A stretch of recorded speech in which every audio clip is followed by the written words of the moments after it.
মহা ছট পুজোর সবাইকে অনেক অনেক শুভেচ্ছা। যদিও বা ছট পুজো পেরিয়ে গেছে, একদিন হয়ে গিয়েছে, আজকে তোমাদের সঙ্গে ভিডিওটা আমি শেয়ার করছি।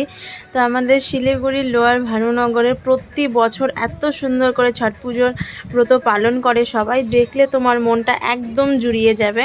যদিও বা আমি সবটা ক্যামেরায় বন্দি করতে পারিনি, তবুও যতটুকু করতে পেরেছি ততটুকুই তোমাদের সঙ্গে শেয়ার করছি। এবং এই ব্রতটি সবথেকে কঠিনতম ব্রত বলে পালন করা হয়, কারণ ৩৬ ঘন্টা নির্জলা উপবাস করেন ব্রতীরা। আর আজকে মানে প্রথম দিন, যেদিন বিকেলবেলা সবাই ঘাটে আসেন, সেই দিন কিন্তু সূর্য অস্ত যাওয়ার আগে তারা নদীতে নামবেন, মানে জলে নামবেন, এবং সূর্য অস্ত যাওয়ার পরে তারপর জল থেকে উঠে যাবেন।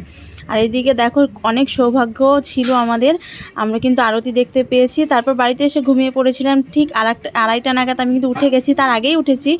তারপর সকাল সকাল স্নান ধান করে রেডি হয়ে আবার কিন্তু ঘাটে পৌঁছে গিয়েছিলাম।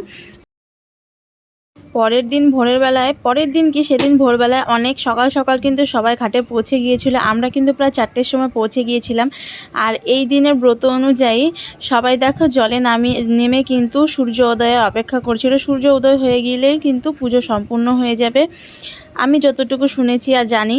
আর প্রত্যেকবার কি এর আগের বার আমার মেয়ের নামে একটা ডালা দিয়েছিলাম, তো এবার কারণবশত দিতে পারিনি, তবুও এসেছি মায়ের পুজো দেখতেও অনেকটা ভালো লাগে। দেখো সবাই জলে কিন্তু দাঁড়িয়ে অপেক্ষা করছেন কখন সূর্য উদয় হবে।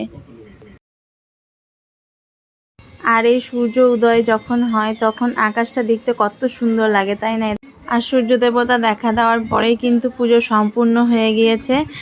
আর ছট মায়ের সিঁদুর তো নিতেই হবে। আর তারপর পুজো কমপ্লিট হওয়ার পর আমরা ঠেকুয়া প্রসাদ নিয়ে বাড়িতে চলে এসেছি। কার কার ভালো লাগে ঠেকুয়া বলো তো?